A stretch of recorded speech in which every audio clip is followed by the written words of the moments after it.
Hoje eu vou contar como a inteligência artificial ajudou a decifrar um dos códigos antigos mais complexos já encontrados, o funcionamento interno do mecanismo de Anticítera. Antes de tudo, um lembrete rápido do que esse objeto realmente é. Em 1901, perto da ilha grega de Anticítera, mergulhadores de esponjas encontraram fragmentos de uma caixa estranha, cheia de engrenagens. Depois ficou claro, não era só uma caixa entalhada, mas um computador analógico de 2000 anos, criado na Grécia Antiga. Ele simulava o movimento do Sol e da Lua, previa eclipses e até marcava as datas de grandes jogos atléticos, incluindo as Olimpíadas. Apenas cerca de um terço do dispositivo sobreviveu, 82 fragmentos e cerca de 30 engrenagens fortemente corroídas.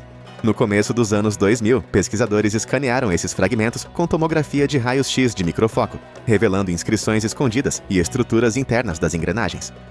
Mas o avanço real aconteceu só recentemente. Em 2021, uma equipe do UCL reuniu todos esses conjuntos de dados de raios-x e usou modelagem computacional para testar milhares de possíveis configurações de engrenagens. Eles vasculharam um enorme espaço de variações até encontrar um arranjo que combinava com as inscrições e com a astronomia antiga conhecida. A maior parte do trabalho pesado foi feita automaticamente pelo software. Como resultado, a equipe de Tony Frith criou uma reconstrução digital detalhada, que mostra exatamente como o mecanismo exibia o movimento dos 5 planetas conhecidos na antiguidade.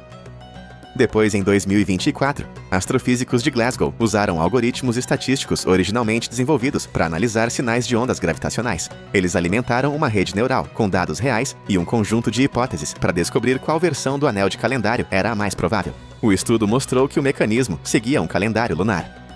E o que isso significa para nós hoje?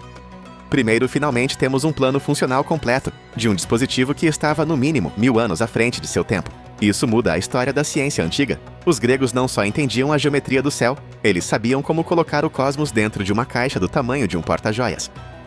Segundo, isso nos dá um exemplo perfeito de uma espécie de IA metálica, totalmente explicável. Cada cálculo feito pelo mecanismo de Anticítera agora pode ser visto fisicamente, como engrenagens, mostradores e relações mecânicas. Isso inspira engenheiros a criar novos sistemas híbridos, onde cálculos complexos permanecem transparentes. E por fim, existe um efeito mais profundo e filosófico. A inteligência artificial, algo que nós criamos, agora está nos ajudando a entender um computador analógico construído por pessoas que viveram há 2000 anos. Uma máquina lendo outra máquina. E nesse momento, o mais impressionante não é a tecnologia em si, mas a percepção de quão profunda e contínua é a mente humana, das engrenagens de bronze até os chips de silício.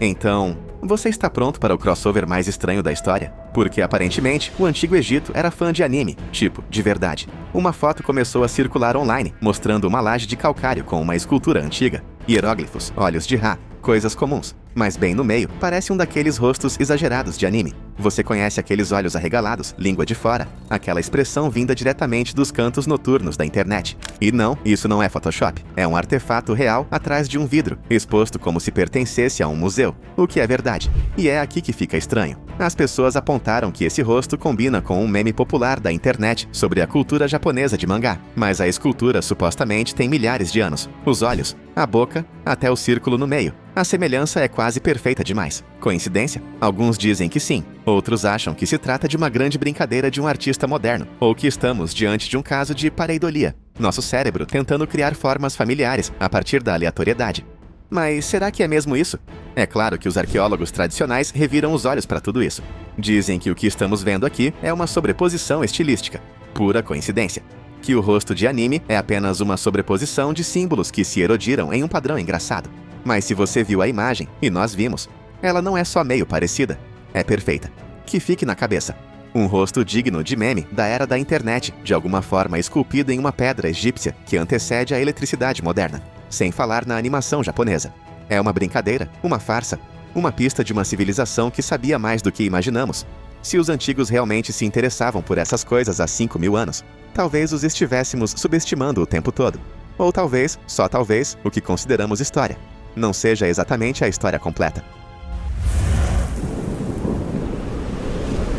Eis uma pergunta que ninguém parece responder corretamente: como perfurar um furo cilíndrico profundo e perfeitamente simétrico em granito sólido, usando apenas ferramentas de cobre e mão de obra? De acordo com a história oficial, era exatamente isso que os egípcios pré-dinásticos faziam. Mas se você já trabalhou com granito, como granito de verdade, sabe que ele não brinca. É uma das rochas mais duras da Terra. E, no entanto, espalhados pelo Egito, há furos de perfuração tão lisos, tão precisos, tão profundos, que parecem ter sido feitos com ferramentas industriais, com ponta de diamante. Alguns espiralam por dentro como uma broca de núcleo moderna. Não lascados, não amassados, perfurados. E a melhor parte, alguns desses furos são em granito de Aswan, mais duro do que a maioria das lâminas de ferramentas elétricas que você encontra em uma loja de ferragens. Como pessoas com formões de cobre e areia conseguiriam algo que mesmo hoje exigiria maquinário pesado. Alguns engenheiros dizem que é simplesmente impossível sem perfuração rotativa, usando materiais extremamente duros, como tungstênio ou diamante. Só que esses materiais não existiam oficialmente até alguns séculos atrás.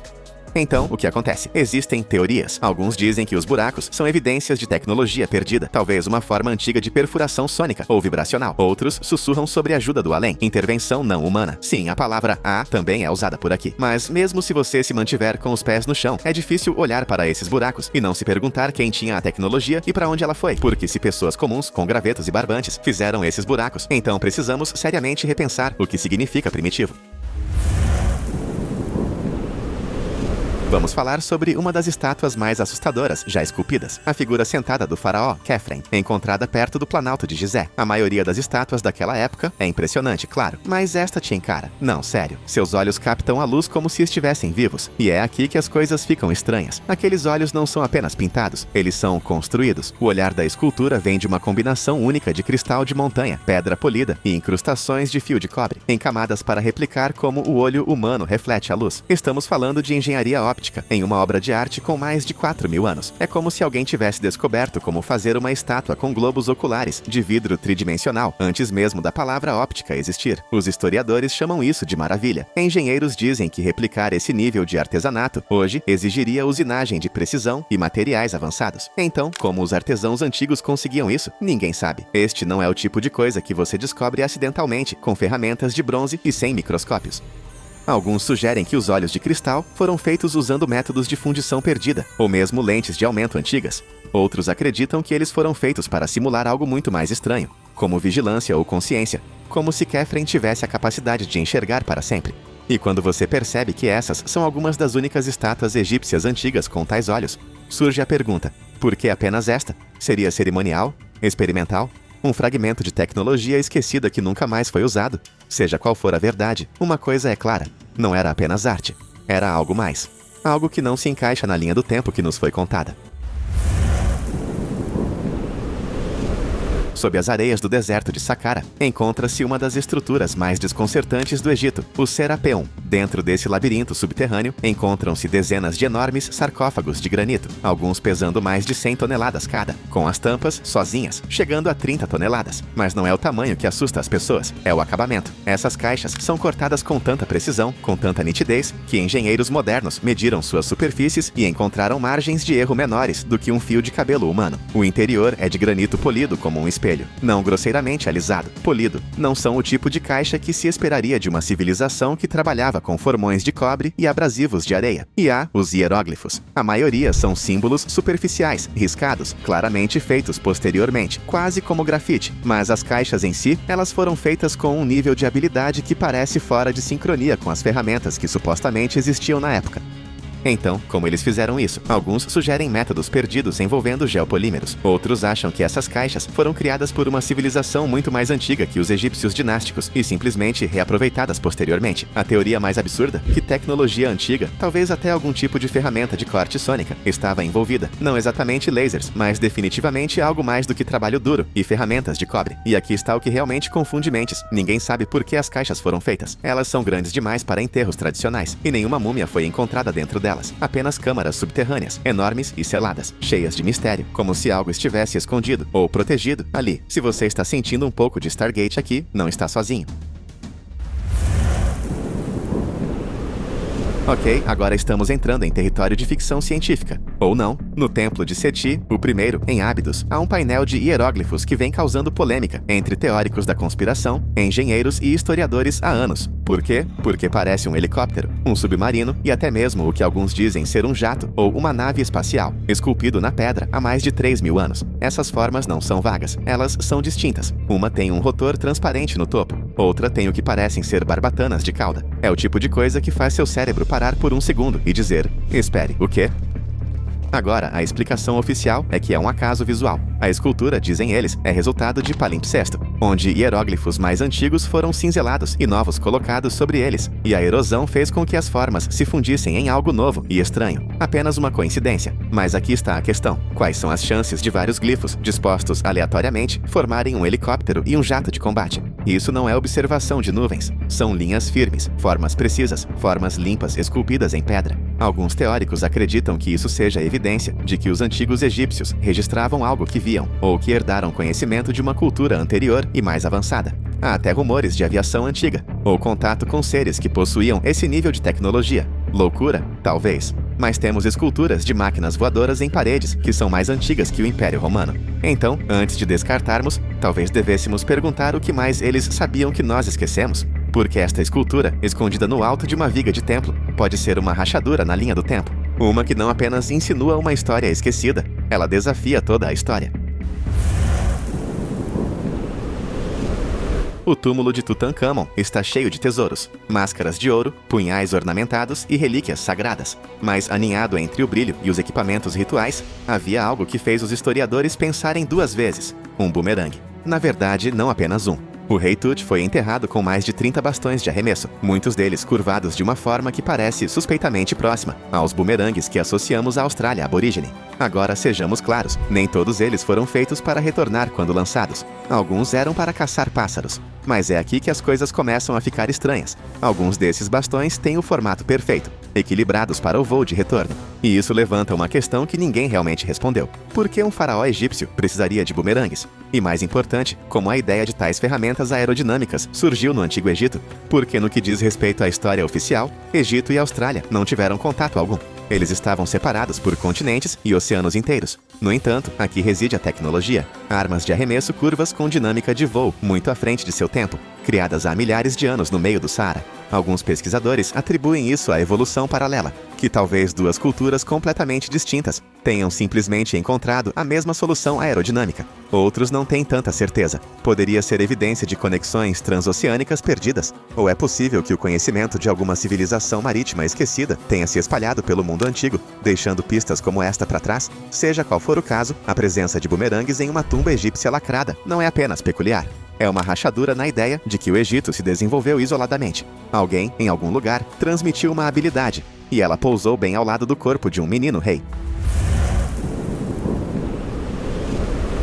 A maior parte da arte egípcia antiga é, você sabe, simbólica, idealizada e totalmente impregnada de formalidade religiosa. Perfis laterais, poses rígidas, pele lisa como arenito. Mas então você chega a Fayum, e honestamente, isso atinge como uma falha na matriz. Enterrados pela região de Fayum estão centenas de retratos hiperrealistas, pintados em painéis de madeira e presos a múmias. Não são faraós ou deuses, são pessoas comuns, homens, mulheres, crianças. E não parecem hieróglifos rígidos. Parecem alguém por quem você realmente passaria na rua hoje. Sobrancelhas, blush, lábios macios, bochechas sombreadas, até mesmo barba por fazer, capturados com uma precisão realista impressionante. Esses retratos datam do Egito sob o domínio romano, o que explica a fusão de estilos. Mas aqui está o ponto crucial. O nível de realismo mostrado na arte de Fayum desaparece completamente após esse período. É como se alguém tivesse pausado a arte avançada de retratos por mais de 1000 anos. A técnica, conhecida como pintura encáustica, na qual cera quente é usada com pigmento, não é apenas sofisticada, mas também durável. É por isso que as cores se destacam até hoje. Então, quem eram essas pessoas? Alguns acreditam que eram egípcios romanos de elite, presos entre 2 mundos. Outros se perguntam se essa explosão de realismo sugere uma tradição artística muito mais antiga, uma que ressurgiu brevemente antes de desaparecer novamente. É como se o Instagram antigo encontrasse a pintura a óleo renascentista, mas sim 1500 anos antes, porque os egípcios, de repente, trocaram deuses simbólicos por humanos realistas e depois voltaram. Seria uma breve janela para um lado mais humano do mundo antigo, ou algo ainda mais estranho, um vislumbre de influências externas sobre as quais os registros oficiais não falam. Em uma cultura obcecada pela eternidade, os retratos de Fayum parecem mais vivos do que nunca. Dentro do templo de Hathor, em Dendera, escondido nas profundezas de sua cripta, está honestamente uma das esculturas mais comentadas e controversas de todo o Egito. Chama-se Luz de Dendera. E se você nunca a viu antes, prepare-se, porque ela se parece exatamente com uma lâmpada moderna. Sério. A escultura mostra o que parece ser um longo tubo de vidro bulboso, com uma serpente semelhante a um filamento dentro, e um cabo que leva a uma caixa que se assemelha suspeitamente a um gerador elétrico. Há até uma figura segurando-a, como um técnico. Se isso estivesse em uma parede do laboratório de Tesla, você não pensaria duas vezes. Mas isso tem 2000 anos, muito antes de qualquer coisa remotamente parecida com eletricidade ter sido supostamente inventada. Arqueólogos tradicionais dizem que a escultura é puramente simbólica, que ela representa uma flor de lótus gerando uma cobra, uma metáfora para a criação. Tudo bem, exceto porque ela se parece exatamente com uma lâmpada iluminada, completa com eletrodos e descarga. Alguns pesquisadores acreditam que os egípcios podem ter usado iluminação elétrica primitiva em tumbas profundas, já que não foi encontrada fuligem de tochas em alguns corredores. Outros acreditam que isso aponta para o conhecimento perdido de alta tecnologia, transmitido, ou mesmo presenteado, de origens desconhecidas. Seria uma prova definitiva da eletricidade antiga? Não exatamente. Mas quando uma escultura antiga parece pertencer a um projeto de Edison, isso definitivamente desperta mais de uma teoria. A luz de Dendera pode não ser apenas simbólica. Pode ser a evidência de que alguém, de alguma forma, sabia como iluminar a escuridão, de uma forma que só recentemente redescobrimos. Vamos passar da eletricidade para a metalurgia, porque os blocos de Gizé escondem algo muito mais estranho do que o que se vê na superfície. Espalhadas por vários templos e pirâmides, encontram-se ranhuras em forma de cauda de andorinha, cortadas diretamente na pedra. E não eram decorativas. Essas ranhuras, outrora, prendiam grampos de metal que uniam os blocos com uma técnica que, honestamente, grita engenharia industrial. Aqui está o problema. Essas braçadeiras não são apenas teóricas. Traços de antigos acessórios de metal foram encontrados, às vezes de ferro, às vezes de ligas desconhecidas. Os formatos são precisos. As ranhuras são consistentes. Elas se parecem exatamente com as braçadeiras interligadas, usadas hoje em arquitetura de pedra maciça, como pontes ou represas. Então, o que essa tecnologia está fazendo em ruínas de 4000 anos? Alguns estudiosos argumentam que essas braçadeiras foram adições posteriores. Outros acham que vieram de uma fase egípcia mais avançada que não foi incluída nos livros didáticos. Mas um número crescente de pesquisadores suspeita que isso não seja tecnologia egípcia, mas sim pré-egípcia. Isso mesmo, evidência de uma civilização mais antiga que as pirâmides, com tecnologia que de alguma forma desapareceu sem deixar vestígios. E aí vem a ideia mais alucinante de todas. E se essas estruturas não fossem esculpidas, mas fundidas? Essa é a teoria por trás da antiga tecnologia de geopolímeros. Em outras palavras, alguns blocos de pedra seriam de fato uma forma primitiva de concreto, fundidos em moldes. Se for verdade, isso significaria que os egípcios, ou quem quer que tenha vindo antes deles, não eram apenas construtores, eram engenheiros com uma base de conhecimento muito à frente de seu tempo. A maioria das pessoas acredita que a grande esfinge de Gizé foi construída pelo faraó Khafre por volta de 2500 a.C.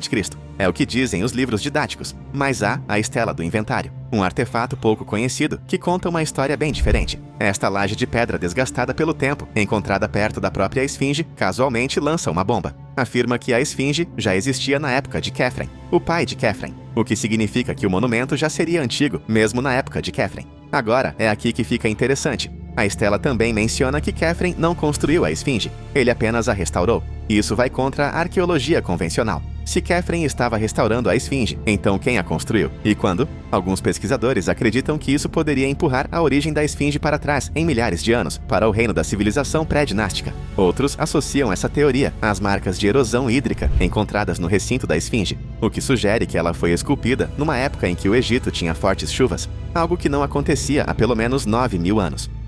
Fontes oficiais consideram a Estela do Inventário pouco confiável. Talvez uma peça de propaganda real.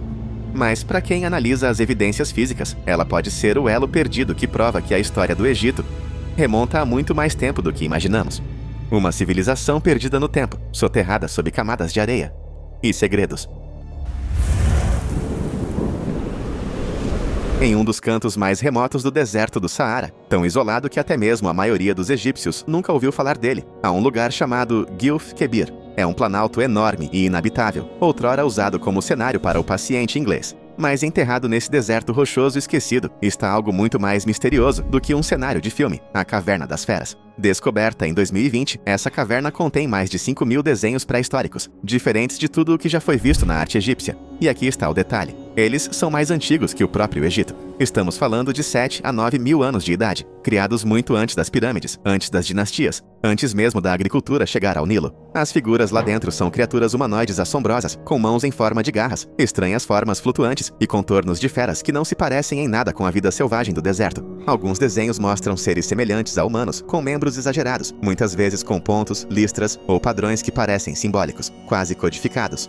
Outros se assemelham a figuras bípedes com caudas, olhos arregalados, como se estivessem em plena transformação. Não são as cenas de caça que se veem em pinturas rupestres típicas. Isso parece sobrenatural. Quem os fez? Ninguém sabe. A região já foi fértil, uma savana verdejante repleta de lagos e vida. Mas esses artistas não desenharam apenas o entorno, desenharam algo mais. Alguns dizem que se trata da arte xamânica primitiva. Outros acreditam que as feras são seres mitológicos, talvez até registros visuais, de contatos antigos com entidades que não compreendemos mais. O sítio arqueológico levanta mais perguntas do que respostas. Por que essas pessoas estavam lá? O que elas viram? E por que tantos de seus desenhos são tão alienígenas? É como se uma civilização perdida inteira tivesse gritado sua verdade nas paredes e depois desaparecido na poeira. Não muito longe de Gizé, encontra-se um dos locais menos visitados do Egito, mas, honestamente, o mais desconcertante, o Templo do Sol de Abu Ghurab, construído pelo faraó Nil-Seri. Há mais de 4.000 anos, era dedicado a Ra, o deus do Sol. Mas, sabe, este lugar não parece apenas antigo, parece que esconde algo que não deveríamos entender. A peça central é o que parece ser uma plataforma gigante de alabastro, feita de placas de cristal de quartzo, polida, simétrica, perfeitamente nivelada. Ao redor, há bacias misteriosas, esculpidas com extrema precisão, dispostas em padrões que sugerem um design deliberado, mas ninguém sabe qual é a sua finalidade. Alguns afirmam que eram usadas para oferendas, outros para experimentos de ressonância acústica. E aí fica ainda mais estranho. O quartzo é um material piezoelétrico. Ele responde à pressão, criando cargas elétricas. Então, por que construir uma plataforma ritual com esse cristal específico, se não para alguma função baseada em energia? Manipulação de energia ancestral, amplificação solar, uma máquina sônica. As teorias variam de absurdas a ainda mais absurdas. O que torna tudo mais confuso é que a arqueologia tradicional não explora este sítio em profundidade. Não há espetáculo de luzes chamativas, nenhuma multidão de turistas, apenas quartzo desgastado, silêncio profundo e um layout que grita intenção. Quase parece que estamos olhando para as ruínas de uma ciência esquecida, onde religião, astronomia e tecnologia energética eram a mesma coisa. Um laboratório sagrado de uma época em que os templos antigos não serviam apenas para a adoração, mas para algo maior, algo que ainda não deciframos. Em 1898, arqueólogos que escavavam uma tumba em Saqqara tropeçaram em algo inesperado, um pássaro de madeira. À primeira vista, parecia inofensivo, apenas mais um brinquedo funerário ou oferenda. Mas décadas depois, engenheiros de aviação olharam mais de perto e ficaram de queixo caído. Esse suposto pássaro não bate as asas, nem parece que foi feito para isso. O que ele parece é uma aeronave, especificamente um planador. Ele tem fuselagem, asas fixas e até mesmo uma barbatana caudal vertical, algo que os pássaros não têm, mas os aviões certamente têm. Sem penas, sem pernas. Apenas design aerodinâmico puro. Alguns pesquisadores realizaram testes em túnel de vento e descobriram que o pássaro de Saqqara podia gerar sustentação. Se ampliado e ajustado apenas um pouco, ele poderia realmente ter voado. Não voo motorizado, mas planando. O que você sabe levanta a questão óbvia. Como os antigos egípcios entendiam a aerodinâmica? Estudiosos tradicionais dizem que era apenas uma estatueta de pássaro, talvez usada como bumerangue ou brinquedo. Mas não há nada de lúdico em seu design. É eficiente, matemático e estranhamente moderno. E o fato de ter vindo de uma tumba, não de um baú de brinquedos de criança, sugere um significado mais profundo. Seria uma oferenda simbólica aos deuses do céu, um protótipo, ou uma relíquia esquecida de uma era em que voar não era apenas um sonho, mas talvez, apenas talvez, uma realidade. Alguns até sussurram que poderia ser um modelo em escala reduzida, de algo que realmente viram nos céus. Uma nave, um visitante, um vislumbre de tecnologia que não pertence à Idade do Bronze. Abaixo do Planalto de Gizé, encontra-se uma estrutura que a maioria dos turistas nunca vê, e honestamente, a maioria dos livros didáticos mal menciona. Bem abaixo do solo, escavado na rocha sólida, está o que muitos chamam de Túmulo de Osíris, mas esta não é uma câmara funerária comum. É um complexo subterrâneo de vários níveis, completo com poços, túneis e câmaras inundadas, que se estende por mais de 30 metros abaixo da superfície. Encontrado perto da Esfinge, só foi totalmente explorado no final da década de 1990. No interior, arqueólogos descobriram um sarcófago central de granito, cercado por 4 pilares e uma cavidade perfeitamente esculpida, submerso em água subterrânea. O desenho é assustadoramente preciso demais. A câmara mais baixa, esculpida diretamente na pedra, é maciça, simétrica e completamente isolada do mundo por milênios. Não há inscrição que diga quem a construiu, nenhum nome real, nenhuma decoração funerária típica, apenas um vazio negro e um caixão. Alguns dizem que deveria ser o mítico local de sepultamento de Osíris, o deus do submundo. Outros sugerem que nunca foi um túmulo, mas sim uma câmara ritual, um portal estelar, ou até mesmo um dispositivo de energia, destinado a interagir com algo além da compreensão humana. É aqui que as coisas ficam ainda mais enigmáticas. Varreduras de radar do Planalto de Gizé mostraram anomalias, áreas ocas, estranhos vazios geométricos. Abaixo de estruturas conhecidas, o túmulo de Osíris pode ser apenas uma porta de entrada para uma rede oculta muito maior. E se isso for verdade, significa que o Planalto de Gizé não é apenas um conjunto de monumentos, é uma máquina multicamadas, parte de um sistema antigo que ainda não deciframos, algo muito mais antigo e muito mais avançado do que qualquer um esperava. Sob as ruas de Roma, encontra-se um mundo oculto, templos, túneis e segredos intocados por milhares de anos. Vamos descer. A poucos passos abaixo de uma das ruas mais antigas de Roma, encontra-se um labirinto escondido que a maioria dos turistas nem percebe que está atravessando. A Via Ápia, um lugar onde as pessoas agora correm, andam de bicicleta e tiram selfies, esconde um mundo que antes ecoava com orações sussurradas e o medo silencioso de serem pegas. Estas são as catacumbas de São Sebastião, não apenas túneis, mas uma cidade subterrânea secreta dos mortos que se estende por 11 quilômetros. Muito antes de o cristianismo se tornar legal, os fiéis enterravam seus mortos aqui, em câmaras profundas, esculpidas em rocha vulcânica macia, chamada tufo. Quando você desce para este submundo mal iluminado, a temperatura cai e o seu senso de direção também. É fácil sentir como se tivesse deixado o mundo moderno para trás. As paredes são revestidas por fendas estreitas e horizontais, cada uma delas uma sepultura. Pombas, âncoras, peixes. Outros exibem afrescos tão bem preservados que você pensaria que foram pintados algumas décadas atrás. De fato, as obras de arte encontradas aqui incluem algumas das primeiras imagens cristãs conhecidas em qualquer lugar do mundo. Mas este lugar não é só sobre ossos e arte antiga. Ela também tem uma estranha conexão com um dos soldados que se tornaram santos mais famosos do Império Romano, Sebastião. Segundo a tradição, ele foi enterrado aqui após sobreviver a uma saraivada de flechas, apenas para mais tarde ser morto para sempre, e sepultado nessas catacumbas. Sua história tornou o local tão popular que se tornou um dos primeiros pontos oficiais de peregrinação na Roma cristã. O que é realmente surpreendente é a extensão dessa rede. Apenas uma pequena parte é aberta ao público. Mas os arqueólogos exploraram vários níveis, alguns descendo mais de 12 metros. Essas camadas não foram construídas de uma só vez. Elas foram expandidas conforme a necessidade de mais espaço. Algumas seções mostram sinais de colapso ou selamento intencional, levantando questões sobre o que ainda pode estar escondido lá atrás. Santuários perdidos? Relíquias esquecidas? Se isso parece algo saído de Indiana Jones ou O Código da Vinci, você não está longe.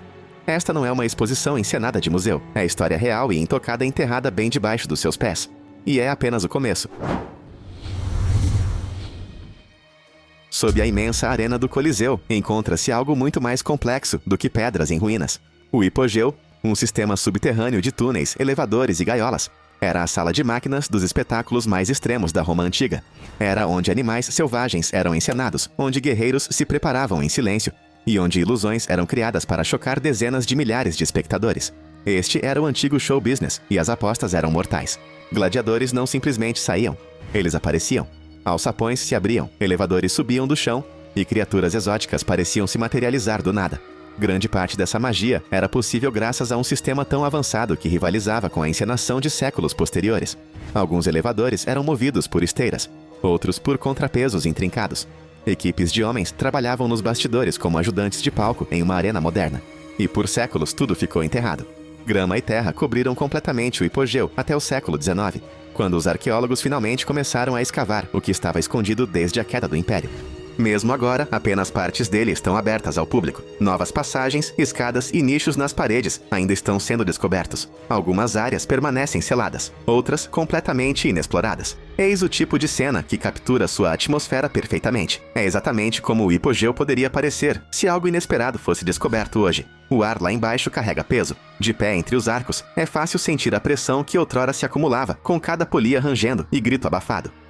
Para os gladiadores, este espaço era uma cela de detenção e uma plataforma de lançamento. Você não apenas entrava na arena, era içado para dentro dela, às vezes depois de horas esperando no escuro, sem ouvir nada, além de aplausos distantes acima. A escala da engenharia é difícil de exagerar. Plataformas grandes o suficiente para erguer um grupo inteiro de leões, peças de palco para reencenar cenas mitológicas, templos, árvores ou navios, içadas pelo chão, cada detalhe cronometrado para chocar a multidão e alimentar o drama. E embora a multidão tenha ficado em silêncio, a estrutura permanece, parte máquina, parte cemitério, parte mistério. Quanto mais você se aprofunda no Coliseu, mais ele revela, não em ruído, mas em ecos.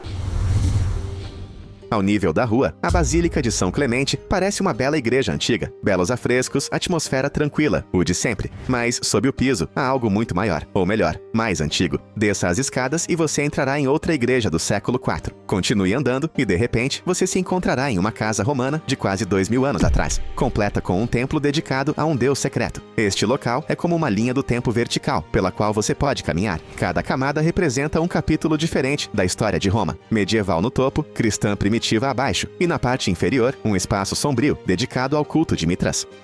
É difícil acreditar que tudo isso esteja a apenas alguns quarteirões do Coliseu. Na câmara mais baixa, você encontrará um pequeno altar que mostra Mitra matando um touro, seu ato característico.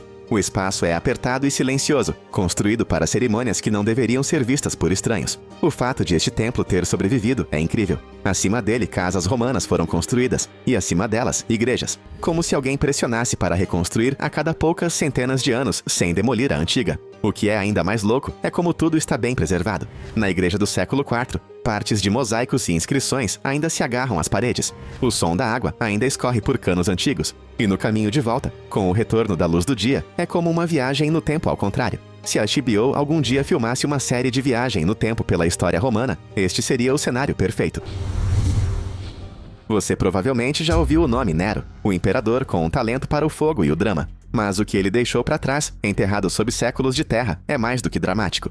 É a Domus Aurea, ou a Casa Dourada, um amplo palácio subterrâneo tão luxuoso que fazia até as elites romanas corarem. E hoje, ele está escondido logo abaixo de um parque público. O palácio foi projetado para impressionar e chocar. Nero o construiu após o grande incêndio de Roma, usando terras que pertenciam à cidade.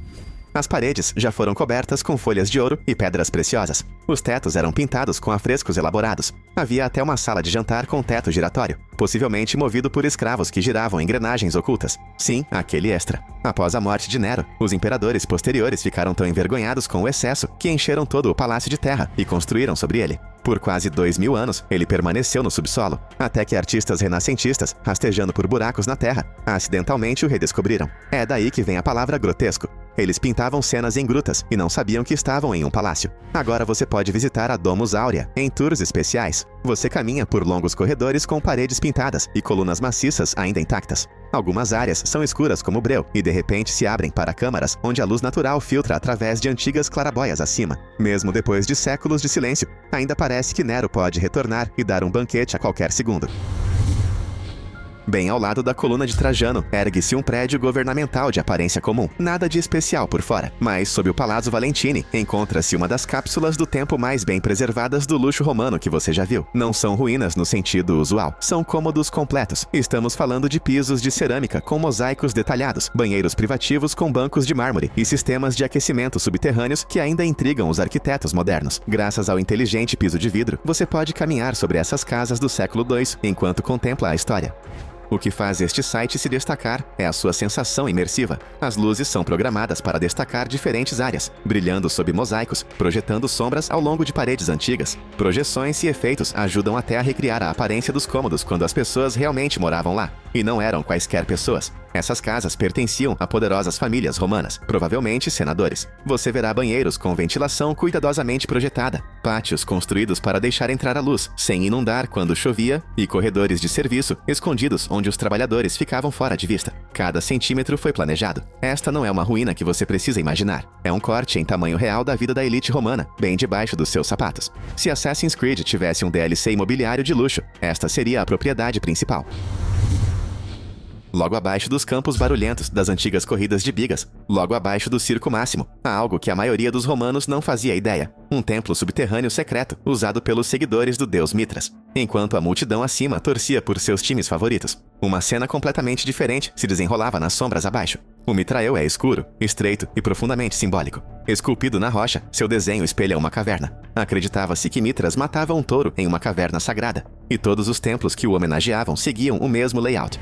2 bancos longos ladeiam o corredor central, onde os iniciados provavelmente se sentavam durante os rituais. Na extremidade oposta, há um relevo esculpido de Mitra, no ato de matar um touro, uma imagem poderosa que representa o renascimento e a força cósmica. Este culto não era aberto a todos, era apenas para convidados, geralmente limitado a soldados, oficiais e mercadores. As reuniões eram privadas. As cerimônias ainda são um mistério porque os seguidores juravam silêncio. Mas arqueólogos encontraram sinais de festas simbólicas, estágios de iniciação e até mesmo pistas que apontam para conexões astrológicas. Estar nesta sala silenciosa e iluminada por tochas é como entrar em uma sociedade secreta. É pequena, mas intensa, construída para rituais, não para espetáculos. Enquanto milhares assistiam a corridas a poucos metros acima, esta câmara oculta ecoava com cânticos e silêncio, dedicada a um deus que os forasteiros mal conheciam. É o tipo de lugar que você não acreditaria que existe, a menos que o visse com seus próprios olhos.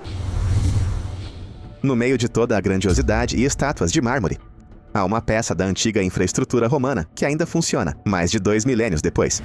Não é glamourosa, mas, honestamente, pode ser uma das razões mais importantes para Roma se tornar uma superpotência.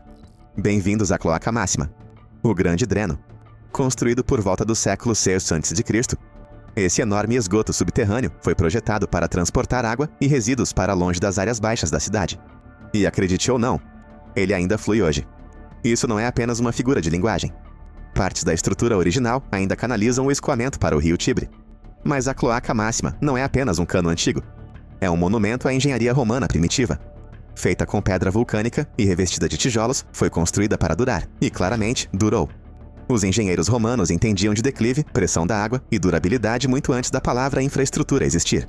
Algumas seções são largas o suficiente para que as pessoas pudessem caminhar. Existe até uma lenda de que o esgoto transportava a água de um lago mítico que cobria o fórum, transformando-o em terra edificável. Seja isso verdade ou não, o que é verdade é que esse sistema ajudou Roma a evitar inundações, doenças e caos urbano, numa época em que a maioria das cidades nem sequer tinha drenagem básica. Pode não ser tão chamativo quanto o Coliseu, mas honestamente é igualmente impressionante. Uma artéria enorme e antiga que ainda bombeia silenciosamente sob uma das cidades mais movimentadas do mundo. Perto da movimentada Via Veneto, em Roma, sob uma pequena e tranquila igreja, encontra-se um dos lugares visualmente mais assombrosos da cidade. Não é assustador como um filme de terror. É sinistro num sentido reflexivo, quase artístico. Esta é a cripta dos monges capuchinhos, onde os ossos de mais de 4.000 frades foram dispostos em desenhos complexos nas paredes e tetos. Lustres feitos de vértebras, arcos revestidos de crânios, cruzes feitas de fêmures.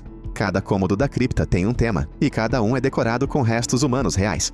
Parece sombrio, mas a intenção nunca foi assustar. Esta era uma mensagem espiritual, construída por monges que acreditavam que a morte não era um fim, apenas um passo à frente.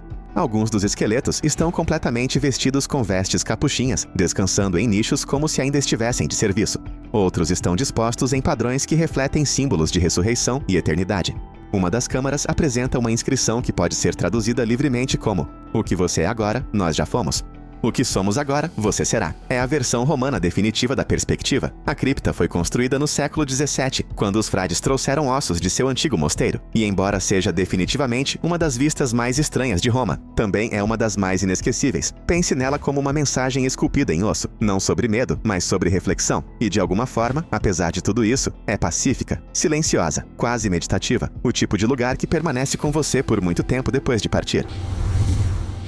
Neste momento, se você jogar uma moeda na Fontana de Trevi, essa água não veio apenas de um cano sob a rua. Ela veio de uma fonte a 21 quilômetros de distância, trazida para o subsolo por um aqueduto romano com mais de 2.000 anos, e ainda em funcionamento. Trata-se do Aqua Virgo, um dos sistemas de água em funcionamento mais antigos da Terra. Construído em 19 a.C. por Marco Agripa, este aqueduto foi um presente para a cidade. Ao contrário de muitos outros que atravessavam arcos imponentes, o Aqua Virgo era praticamente subterrâneo, protegido de intempéries, inimigos e terremotos. E funcionou tão bem que continuou a fornecer água para o centro de Roma, mesmo com a ascensão e queda de impérios. O incrível é a precisão da engenharia. A inclinação da nascente até a fonte é tão sutil, com apenas cerca de 2,5 centímetros por 100 metros, mas mantém a água fluindo sem bombas de pressão, apenas a gravidade. Em certo ponto, chegou a passar diretamente por baixo das termas de Agripa, alimentando piscinas e sistemas de aquecimento que maravilhavam os visitantes antigos. Hoje você pode visitar partes do canal original. Ele corre por baixo de ruas modernas, passando entre lojas, casas e museus, enquanto a maioria das cidades substitui as tubulações de água a cada poucas décadas. Roma ainda usa uma que antecede o Novo Testamento. Cada gota que flui do Trevi não é apenas água, é história. Límpida, fria e vinda diretamente de um sistema tão bem construído que as cidades modernas ainda estão tentando se atualizar. Bem ao lado de um dos cruzamentos ferroviários mais movimentados de Roma, soterrado sob os trilhos modernos, esconde-se um segredo que pegou todos de surpresa. Trabalhadores na década de 1910 descobriram acidentalmente uma basílica subterrânea, perfeitamente preservada. Uma basílica que nenhum romano havia visto em quase 2000 anos. E até hoje, ninguém sabe exatamente quem a construiu ou por quê. O layout é diferente de qualquer basílica cristã. Em vez de cruzes ou santos, as paredes são cobertas com figuras de estuque da mitologia romana, como Hércules, Orfeu e cenas com estranhas criaturas simbólicas. 3 naves. Uma ábside central. Decorações intrincadas. Parece religioso, mas não da maneira que as pessoas esperam. Pode ter sido usado por um culto misterioso, possivelmente filósofos neopitagóricos com ritos e símbolos secretos. Todo o espaço foi escavado no subsolo e reforçado com concreto para evitar o colapso. Foi assim que sobreviveu intocado por séculos. Uma teoria? Os proprietários o esconderam de propósito. Um ponto de encontro secreto, a salvo dos olhos do Império. A iluminação suave agora revela os detalhes. Videiras, estrelas, espirais. Cada painel sussurrando algo perdido no tempo. O artesanato é de elite. A mensagem, ainda sem solução. De pé naquele espaço, com trens correndo acima e silêncio antigo abaixo. Você sente o peso da história colidindo. Roma não é apenas uma cidade em camadas de pedra. É repleta de significado. Você não encontrará em um cartão postal, mas nas catacumbas de Priscila está uma das obras de arte mais significativas da história cristã primitiva, possivelmente a primeira imagem da Virgem Maria. Não está em exposição em um grande museu. Está pintada na parede de uma silenciosa câmara funerária. As catacumbas em si são enormes. Mais de 8 quilômetros de túneis, escavados sob a propriedade de uma nobre romana no século II. Os primeiros cristãos usavam esse espaço não apenas para enterrar os mortos, mas também para esculpir uma identidade espiritual segura, em uma época em que o culto público nem sempre era seguro. A câmara mais comentada é o cubículo da mulher velada. Lá dentro, há um delicado afresco de uma mulher segurando uma criança, com uma estrela acima e um homem apontando para ela. Muitos acreditam que se trata de Maria com o menino Jesus, e que o homem poderia ser o profeta Balaão, referindo-se a uma estrela de textos antigos. Essa não é a única arte aqui. Você verá peixes, pavões, âncoras e os primeiros símbolos de esperança e eternidade. Os afrescos foram pintados com cuidado, muitas vezes brilhando sob uma luz suave, preservados por séculos de silêncio. Este local não é impressionante em tamanho, mas é poderoso em presença. É onde a fé ganhou forma pela primeira vez. Não em grandes esculturas ou vitrais, mas em pinceladas simples, escondidas no subsolo. E é exatamente isso que o torna inesquecível. A maioria dos visitantes caminha pelo Fórum Romano, sem perceber que está passando por um dos pontos mais antigos e misteriosos de toda a cidade. Ele é marcado por uma simples placa de mármore preto, o lápis do Níger. Mas essa pedra não é apenas um marcador. Ela cobre o que muitos acreditam ser o local religioso mais antigo de Roma. Sob a placa, encontram-se um altar antigo, uma base de coluna e um bloco de pedra, com inscrições em latim antigo, o tipo de língua que nem mesmo a maioria dos romanos entenderia. Este não é um local turístico. É uma história crua e intocada. A inscrição inclui palavras sobre reis, sacerdotes e maldições. Alguns estudiosos acreditam que esteja ligada ao próprio Rômulo, o lendário fundador de Roma. Ao lado fica o Templo Circular de Rômulo, não o mítico, mas outro Rômulo, filho do imperador Maxêncio. Suas enormes portas de bronze são originais e sim, ainda funcionam. Entre e você será cercado por um silêncio que parece quase fora de sincronia com o caos lá fora. Grossas paredes de pedra, luz suave através do óculo acima. É como estar congelado em um tempo diferente. O que torna esta área tão incrível é o quão pequena ela é e, ao mesmo tempo, o quanto de poder ela contém. Não é chamativo, mas pode ser um dos poucos lugares em Roma que ainda é sagrado, mesmo depois de milhares de anos. O Fórum pode ser o coração político da cidade, mas esta é a sua alma. Enquanto milhares de turistas tiram selfies na Fontana de Trevi, poucos percebem o que se esconde sob seus pés. A poucos passos de distância, atrás de uma porta discreta, encontra-se a entrada para o Vicus Caprarius, um bairro inteiro soterrado da Roma Antiga. Não se trata apenas de mais uma ruína. É uma parte completa da cidade que remonta ao século I. Você encontrará vestígios de prédios de apartamentos romanos, escadarias de mármore, pátios e até mesmo sistemas de encanamento que, ainda estão intactos. E bem no meio de tudo isso, uma gigantesca cisterna subterrânea, cheia de água cristalina, do aqueduto Aqua Virgo, a mesma água que abastece a Fontana de Trevi. Caminhar pelo Vicus Caprarius é realmente surreal. Você está cercado por paredes de tijolos e pisos de mosaico, que outrora abrigavam o cotidiano dos antigos romanos. Num momento você está vendo a base de uma casa de luxo, no outro, um pedaço de cerâmica preso entre pedras, deixado exatamente onde foi jogado. Este local é frequentemente chamado de Cidade da Água, e realmente faz jus ao nome. A umidade brilha nas paredes, e o fluxo constante de água faz com que pareça, vivo. Não é apenas uma exibição estática. Respira com o ritmo da cidade acima. O contraste é o caos selvagem no andar de cima, a paz esquecida abaixo. E, no entanto, ambos os mundos estão conectados pelo mesmo riacho que flui há 2000 anos. A maioria dos museus em Roma exibe objetos retirados do solo. A cripta de Balbi permite que você caminhe pelo próprio solo. Na verdade, é um dos únicos lugares da cidade onde você pode ver as camadas da história, literalmente empilhadas umas sobre as outras, sem nunca sair do prédio. Originalmente construída como parte de um complexo teatral no século I a.C., a cripta de Balbi começou como um grande espaço público, mas o que realmente a torna especial é o que aconteceu depois. À medida que Roma mudava, este quarteirão também mudava. Tornou-se uma zona de oficinas, depois uma área residencial, depois um depósito de lixo durante a era medieval e, eventualmente, parte de um mosteiro. Hoje você pode caminhar pela própria escavação. Passarelas de vidro guiam você por pisos antigos. Paredes atravessam diferentes períodos de tempo. Um único cômodo pode mostrar 4 séculos de mudança em sua alvenaria. É como percorrer toda a história de uma cidade, sem nunca virar uma página. Há algo em ver esse tipo de tempo comprimido em um espaço físico que, atinge de forma diferente. Uma moeda romana aqui, um jarro bizantino ali. Até mesmo ferramentas descartadas, deixadas para trás por artesãos que não faziam ideia de que fariam parte de um futuro museu. A cripta de Balbi não é tão famosa quanto o Coliseu, mas, honestamente, pode ser mais pessoal. Ela não mostra o que Roma queria que você visse. Mostra o que as pessoas realmente fizeram. Como se adaptaram, construíram, demoliram e recomeçaram. E é isso que a torna tão real. Escondida sob a superfície da cidade religiosa mais famosa do mundo, encontra-se uma rede de passagens que, honestamente, poucas pessoas veem, enquanto milhões passeiam pela Praça de São Pedro acima. Lá no fundo, corre um labirinto silencioso, projetado para os momentos em que as coisas não saíram como planejado. Essas rotas subterrâneas não estão marcadas em mapas turísticos, mas desempenharam um papel fundamental na manutenção da força do Vaticano durante séculos de caos e mudanças. Um dos caminhos mais intrigantes leva dos muros do Vaticano a uma fortaleza distante. De fora, parece nada mais do que parte das defesas da cidade, mas atrás daqueles muros, uma passagem já foi usada em momentos de crise, silenciosa, estreita e construída para desaparecimentos rápidos. Não é apenas lenda, os livros de história realmente comprovam, e este é apenas um exemplo. Abaixo da superfície, há rotas, câmaras e corredores adicionais, conectando partes importantes do Vaticano. Alguns levam a depósitos, outros a cantos escondidos que não foram tocados há séculos. A mistura de alvenaria antiga e reforços modernos faz com que pareça algo entre uma ruína romana e, eu acho, um bunker da Guerra Fria. O que exatamente se esconde por trás de algumas dessas portas seladas? Isso ainda não está claro. Mas é o mistério que o torna tão fascinante. O Vaticano não é apenas um centro de fé. É uma cidade com camadas de estratégia construídas em suas fundações. Em um lugar conhecido pela luz, as histórias mais profundas estão escondidas na sombra. E às vezes, os lugares mais silenciosos guardam os segredos mais barulhentos.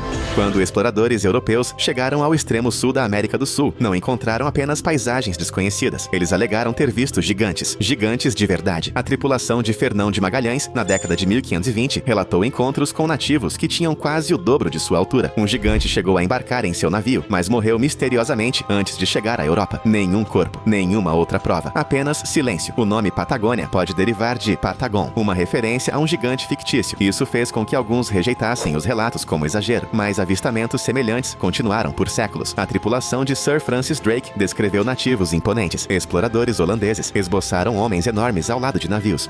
Até o capitão Fitzroy, viajando com Darwin, notou tribos excepcionalmente altas. Não eram apenas pessoas altas, eram fortes, largas e capazes de feitos como levantar pedras enormes. Artefatos e esboços daquela época ainda existem. Alguns são mantidos em museus, claramente identificados. Tribos gigantes da Patagônia. Estudos genéticos modernos mostram marcadores únicos nos povos indígenas da região. Alguns especialistas sugerem uma ligação com os denisovanos, um antigo primo humano conhecido por ossos grandes. Outros acreditam que o tamanho pode ser de uma linhagem isolada e há muito perdida. No início do século XIX, esqueletos com mais de 2 metros de altura foram supostamente descobertos na Argentina e depois desapareceram. Alguns dizem que foram levados por grandes instituições e escondidos. Nenhuma confirmação, nenhuma negação. Esses gigantes eram reais? Poderiam alguns ter sobrevivido nas profundezas da remota natureza selvagem da Patagônia? Os registros estão lá, os desenhos são reais e também a possibilidade de que esses gigantes não fossem mitos, mas história. Nas densas selvas do sul do Equador, perto da província de Loja, surgiu um mistério que poucos conseguiram explicar. Na década de 1960, um padre local e uma equipe de cientistas encontraram um cemitério em comum. Lá dentro, descobriram esqueletos altos, não os típicos de 1,5 metro ou 2 metros.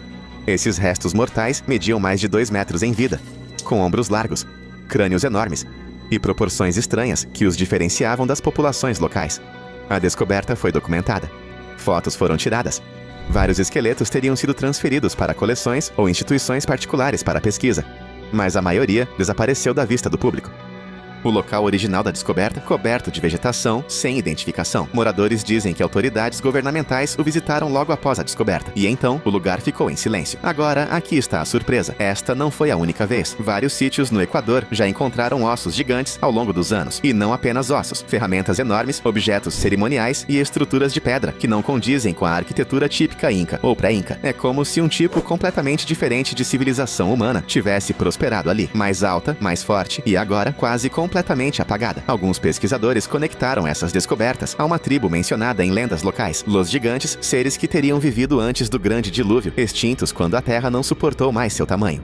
Curiosamente, vários desses esqueletos teriam sido datados de antes de 10 mil anos atrás, bem antes da maioria das civilizações sul-americanas conhecidas. Seria este um capítulo esquecido da história da humanidade? Ou estaríamos vislumbrando um ramo da humanidade que os livros didáticos nunca incluíram? Seja qual for a resposta, uma coisa é certa: o solo do Equador tem histórias para contar, e algumas delas caminham com altivez.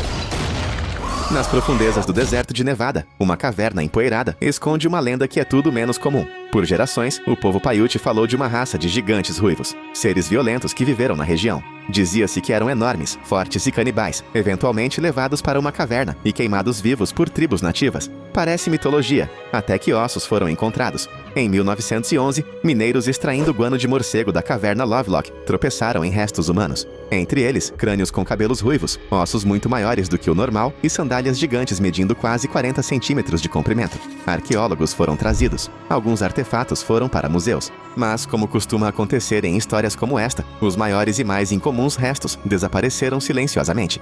O que resta hoje? Mais de 10 mil artefatos foram recuperados. Cestos, ferramentas e até iscas de pato. Mas e os esqueletos? Oficialmente, a maioria foi perdida ou enterrada novamente. No entanto, existem fotografias antigas mostrando crânios e fêmures anormalmente grandes. Alguns pesquisadores, tanto amadores quanto acadêmicos, ainda afirmam ter visto ossos com mais de 2 metros de comprimento. Céticos apontam para condições na caverna que poderiam mumificar restos mortais ou distorcer seu tamanho. Mas como explicar a consistência com as lendas paiutes? Porque os crânios eram ruivos quando as tribos vizinhas tinham cabelos escuros, anomalia genética ou remanescentes de um povo diferente. Alguns acreditam que os gigantes de Lovelock podem estar ligados a um antigo grupo de navegadores, ou mesmo aos denisovanos, que eram conhecidos por terem ossos grandes. Outros acham que a história está sendo enterrada propositalmente, pedaço por pedaço, mas a caverna ainda está lá. E apesar das inúmeras negações, os rumores continuam. Poderia realmente ter sido a última resistência de uma raça esquecida, um lugar onde o mito e a realidade se sobrepunham antes de serem selados em pedra?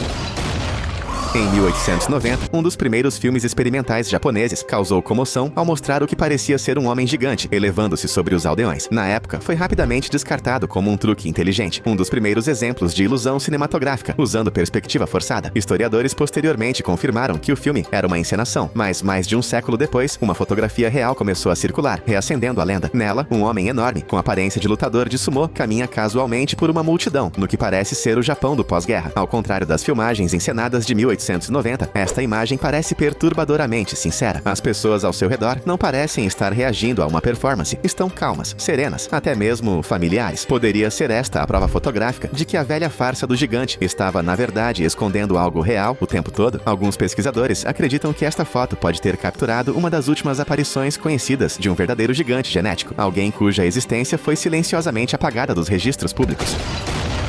Algumas coisas são tão estranhas que você pensaria que foram feitas para um filme de terror. Mas a múmia de Cap Dua não faz parte de um filme. É uma exposição de verdade. Com 4 metros de altura, 2 cabeças e uma lenda distorcida. Esse gigante preservado está em exposição em vários museus de curiosidades há mais de um século. E não importa quantos céticos tentem explicá-lo, ninguém consegue desmascará-lo completamente. De acordo com a história, Cap Dua era um gigante de 2 cabeças capturado por marinheiros espanhóis no século XVI. Após supostamente tentar escapar, ele foi morto e mumificado. Seu corpo enorme, com 2 crânios, passou por colecionadores até chegar a Baltimore, onde ainda está atrás de um vidro. Agora, aqui está o problema. Especialistas a examinaram. Alguns dizem que é uma farsa costurada a partir de 2 cadáveres. Outros argumentam que a coluna vertebral e as características esqueléticas parecem perfeitas demais para serem falsificadas com métodos antigos. Não há documentação comprovada de sua origem, mas também não há provas de que tenha sido fabricada nos tempos modernos. Seria um caso raro de gigantismo conjugado, uma relíquia preservada de uma espécie esquecida, ou algo ainda mais estranho. Seja qual for a verdade, a múmia de Cap Dua não é apenas uma curiosidade, é um desafio a tudo o que pensamos saber sobre anatomia e história humanas, e ela ainda nos encara. Em Baalbek, no Líbano, existem pedras que parecem desafiar a física. No Templo de Júpiter, 3 pedras enormes, conhecidas como Trilithon, pesam até 800 toneladas cada. Só para colocar isso em perspectiva, isso é mais pesado do que um 747 totalmente carregado. E elas não foram apenas esculpidas, foram levantadas e colocadas precisamente uma sobre a outra, há mais de 2.000 anos. Ainda mais estranha é uma pedreira próxima, onde uma pedra ainda maior jaz abandonada. A Pedra da Mulher Grávida, estimada em mais de 1.000 toneladas. Nenhum guindaste moderno poderia movê-la sem grande esforço. Então, quem moveu as outras? Como? A arqueologia tradicional diz que engenheiros romanos fizeram isso, usando roldanas e mão de obra. Mas nada nessa escala jamais foi reproduzido, nem mesmo com tecnologia moderna. Deixando de lado as teorias sobre alienígenas antigos, alguns acreditam que uma raça de gigantes, mencionada nos antigos textos mesopotâmicos e levantinos, poderia ter sido a responsável por isso. O tamanho e a força necessários para construir Baalbek corresponderiam às habilidades descritas nesses relatos antigos. As pedras permanecem no lugar, o templo ainda está de pé, e não há uma resposta clara sobre como ele foi construído, ou por quem. Em 1890, na cidade de Castelnau-les-Lez, França, um professor chamado Georges Vacher de Lapouge descobriu fragmentos de um crânio humano, fêmur e tíbia. Mas estes não eram ossos normais. Eram enormes. Com base em sua análise, o homem teria mais de 3 metros de altura. Esses restos não eram apenas grandes. Eram humanos de acordo com os padrões anatômicos da época. O fragmento de crânio sozinho tinha quase 3 vezes a espessura e o tamanho médios de um crânio humano normal. As descobertas de Lapouge foram publicadas em periódicos científicos, mas logo esquecidas ou descartadas como erros. Os ossos desapareceram misteriosamente dos registros públicos. Nenhum museu os guarda hoje. Nenhuma réplica. Apenas ilustrações e descrições em documentos centenários. E, no entanto, a descoberta foi documentada por vários profissionais na época, o que torna difícil descartá-la completamente. Alguns acreditam que os restos mortais foram enterrados, figurativamente, porque não se encaixavam na narrativa aceita da história humana. Outros acham que o esqueleto pode ter pertencido a um humano com uma forma extrema de gigantismo, mas nenhum outro vestígio semelhante surgiu daquela época ou local exato. O que é mais provável? Um erro antigo, ou uma verdade grande demais para ser aceita. A Bíblia não se limita a mencionar gigantes. Ela os nomeia. Golias, morto por Davi, é descrito como tendo mais de 2,7 metros de altura, vestindo uma armadura que esmagaria a maioria dos homens. Mas ele não foi o único. Odi de Bassã governou um reino e disse que sua cama tinha mais de 4 metros de comprimento. Há também os Nefilins, seres misteriosos da antiguidade, homens de renome considerados por muitos como descendentes de seres divinos e mulheres humanas. Essas histórias aparecem não apenas em textos religiosos, mas também no livro de Enoque e em outros escritos antigos. Elas descrevem seres mais altos, mais fortes e temidos em todas as terras. Disse que alguns sobreviveram ao grande dilúvio, continuando sua linhagem em lugares secretos. Os céticos os chamam de metáforas. Mas é aqui que a coisa fica interessante. Achados arqueológicos no Oriente Médio incluem ossos, armas e sandálias de grandes dimensões, muito além da escala humana. Alguns desses artefatos desapareceram silenciosamente em depósitos ou são descartados sem um estudo detalhado. Mesmo na genética moderna, existem segmentos de DNA inexplicáveis em algumas populações, especialmente ao redor do Levante, que não remontam aos Neandertais ou ao Homo sapiens. Poderia ser um resquício de algo, mas, quer você leia a Bíblia ou não, a consistência dessas histórias entre culturas e continentes deixa uma coisa clara. A ideia de gigantes não era apenas a fantasia de uma única civilização. Pode ser uma memória coletiva de algo que nunca deveríamos esquecer. Então, imagine isso. Uma caverna nas profundezas da Sibéria, e cientistas tropeçam em um dente, mas não qualquer dente. Um molar que, honestamente, não se encaixava em nenhuma espécie conhecida. Era muito grande, muito grosso, e sim, muito antigo. A princípio, a equipe pensou que devia ter vindo de um urso das cavernas, mas o DNA tinha outros planos. Na verdade, pertencia a um parente humano que chamamos de Denisovanos, e este molar era gigantesco. Agora, os Denisovanos ainda são um mistério para nós. Só os conhecemos por meio de um punhado de ossos e dentes, mas o que temos sugere que eles eram fisicamente, muito mais robustos do que qualquer humano moderno. Um molar, encontrado na caverna Denisova, era tão grande que, honestamente, não poderia ter pertencido a ninguém vivo hoje.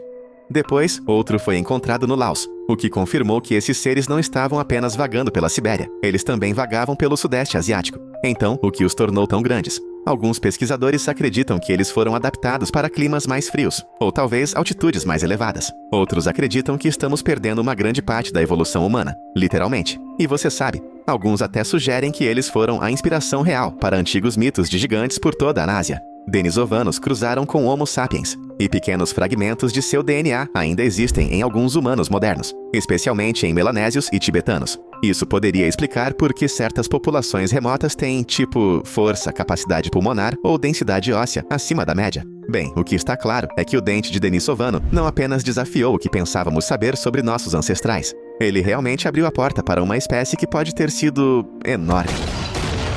Na década de 1980, um empreendedor suíço chamado Gregor Spurry viajou ao Egito em busca dos mistérios habituais. Pirâmides, tumbas perdidas, câmaras proibidas, você sabe como é. Mas o que ele encontrou, ou na verdade o que lhe foi mostrado, era muito mais estranho do que qualquer história turística. Em uma sala mal iluminada, um ladrão de túmulos idoso lhe presenteou com um dedo mumificado. E era enorme, quase 40 centímetros de comprimento, seco, rachado, curvado e, honestamente, com uma aparência muito humana. Spurry tirou uma foto do dedo com uma nota da moeda local para ter uma ideia da escala. E nossa, o resultado realmente chocou a todos que o viram. O dedo era grosso, com unhas amareladas e dobras de pele que combinavam com o que se esperaria da idade e da decadência. E se pertencesse a um corpo proporcional, essa pessoa teria pelo menos 5 metros de altura. O dedo nunca foi entregue para testes de laboratório. No entanto, ele desapareceu, junto com o homem que o possuía. Algumas pessoas chamam de farsa. Outras dizem que é apenas mais um artefato que as autoridades queriam enterrado. Literalmente. Não há registro oficial da relíquia, nenhuma exposição em museu. Mas a foto permanece e foi estudada por anatomistas que dizem sim, ela realmente parece perturbadoramente real. Poderia ter vindo de um dos Nephilim mencionados em textos antigos, ou talvez de uma civilização cujos restos mortais acabaram de ser apagados da história. Até o dedo ressurgir é apenas uma foto, mas honestamente é uma foto que se recusa a ser esquecida. Algumas paisagens parecem perfeitas demais para serem completamente naturais. Em todo o mundo, existem montanhas e cumes que parecem figuras humanas repousando, às vezes em paz, às vezes um pouco sinistras. Lendas locais os chamam de gigantes adormecidos, mas algumas pessoas acreditam que são mais do que meras coincidências na rocha. Veja o Monte Susitna, no Alasca. As pessoas o chamam de a Dama Adormecida. Visto do ângulo certo, parece uma mulher deitada de costas, com os braços cruzados. Depois, há o Monte Nonu, no Havaí. Um cume que, honestamente, parece a silhueta de um homem enorme. Na Tailândia, Doi Nang Non significa Montanha da Mulher Adormecida. E os moradores locais contam histórias há séculos, afirmando que a figura já esteve viva. Agora, é aqui que as coisas ficam um pouco assustadoras. Em alguns desses lugares, mitos antigos dizem que o gigante foi transformado em pedra, como punição dos deuses, ou como proteção contra algum tipo de cataclismo. Parece poético, mas e se houver uma pequena verdade geológica escondida nesses mitos? Alguns pesquisadores especulam que essas formas gigantescas podem ser restos petrificados, ou talvez até mesmo resquícios de estruturas construídas para parecer gigantes por civilizações esquecidas. E ainda mais estranho, vários desses gigantes adormecidos se alinham com poderosas zonas de energia, anomalias anomalias magnéticas ou antigos locais de rituais. Coincidência? Ou os povos antigos sabiam de algo que simplesmente esquecemos? A Terra é velha. Mal arranhamos a superfície. Talvez essas montanhas não sejam apenas montanhas. Talvez elas estejam observando, ainda congeladas no lugar, gigantes adormecidos, apenas esperando para acordar.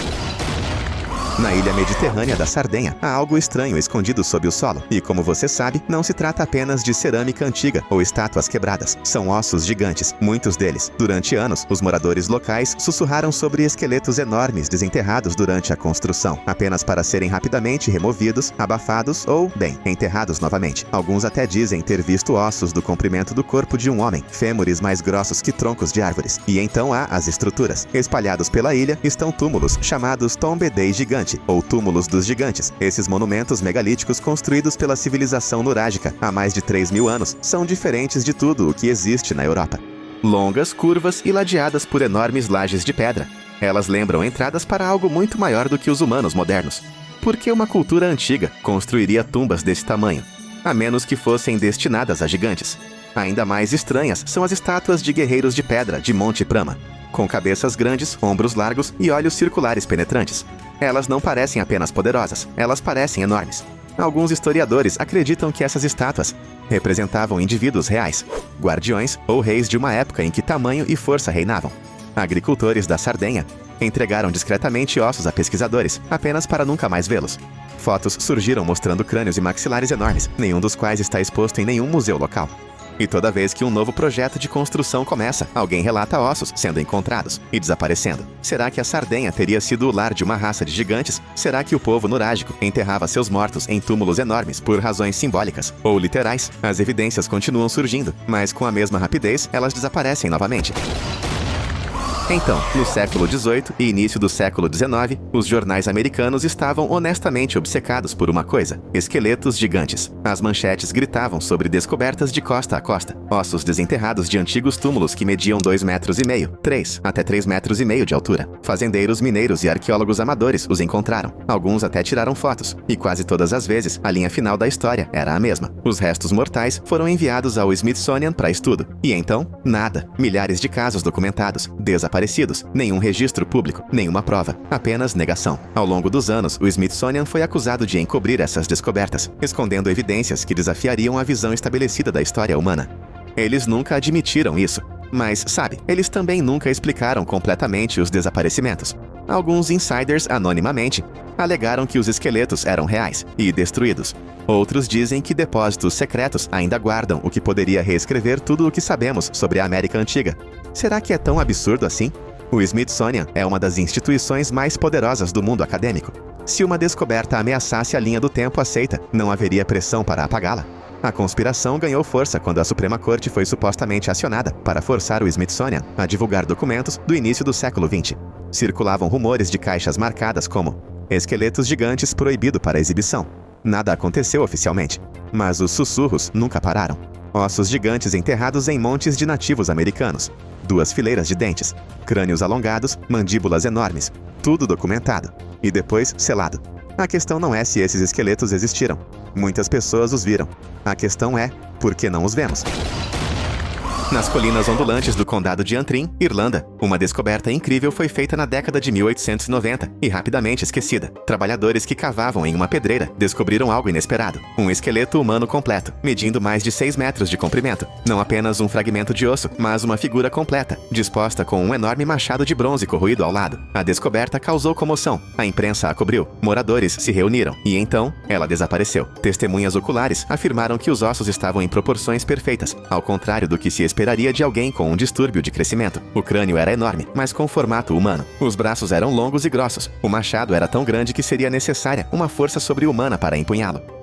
Fotografias foram tiradas e pelo menos uma foi publicada em um jornal local, embora seja difícil encontrá-la hoje. O que aconteceu em seguida é onde a história toma um rumo diferente. Autoridades de Dublin chegaram, examinaram o local, embalaram os ossos em caixotes, e foi isso. Nenhuma exposição no museu, nenhum acompanhamento, nenhum vestígio. As teorias explodiram. Alguns acreditam que o esqueleto pertencia a um dos lendários fomorianos, seres gigantes da mitologia irlandesa que teriam governado a ilha antes dos humanos. Outros dizem que isso prova que os contos antigos de gigantes guerreiros brasileiros não eram alegoria, eram memória. Os céticos insistem que era uma farsa ou um esqueleto de animal identificado incorretamente, mas porque autoridades treinadas apareceriam para remover discretamente algo falso, e porque o machado correspondia à metalurgia da Idade do Bronze, mas excedia todos os tamanhos de armas conhecidos daquela época. A história desapareceu, o poço foi preenchido, e a Irlanda manteve seu segredo sob camadas de solo e silêncio. Em 1883, jornais da Virgínia Ocidental publicaram uma manchete que chamou a atenção. Esqueleto gigante encontrado em Monte Sepulcral. Segundo relatos, um grupo de arqueólogos amadores que exploravam um antigo monte indígena americano descobriu um esqueleto medindo cerca de 3,5 metros do crânio ao calcanhar. Tinha ombros largos, ossos excepcionalmente grossos e, aqui está a parte assustadora, fileiras duplas de dentes. Dizia-se que os ossos estavam extremamente bem preservados. Ainda mais chocante, o esqueleto não estava sozinho. Era um dos vários restos mortais grandes encontrados na área durante o final do século XIX. Esses montes sepulcrais não eram isolados, faziam parte de um sistema mais amplo construído pelo povo Adena, uma civilização pré-colombiana conhecida por sua construção de montes. Mas os Adena eram gigantes? Ou enterraram gigantes? O Smithsonian teria sido contatado e tomado posse dos ossos. Parece familiar? Mais uma vez, não há vestígios deles em registros públicos. E, no entanto, muitos artigos e depoimentos em primeira mão corroboram a história para que ela seja facilmente descartada. Alguns pesquisadores afirmam que esses grandes esqueletos não eram humanos, pelo menos não inteiramente. Lendas transmitidas por tribos locais falam de seres altos que governavam a região, que tinham feições estranhas e força incomum. Alguns relatos mencionam seres com cabelos ruivos ou crânios alongados. Outros falam de ossos que se transformaram em pó quando expostos ao ar. Seja qual for a verdade, os montes da Virgínia Ocidental são reais. Você ainda pode visitar alguns deles hoje, mas o que estava enterrado dentro deles pode nunca mais ver a luz do dia, ou talvez já tenha visto, e alguém garantiu que não permanecesse assim por muito tempo. Através de continentes e séculos, o rastro de gigantes se recusa a desaparecer. De ossos antigos a artefatos perdidos, de mitos a fotos proibidas, muitas pistas permanecem. Talvez gigantes realmente tenham caminhado sobre a Terra, talvez ainda caminhem. A questão não é mais se, mas onde a verdade se esconde. É isso aí. E aí, qual dessas descobertas gigantescas mais te chocou? Escreva nos comentários. E não esqueça de conferir nossos outros vídeos.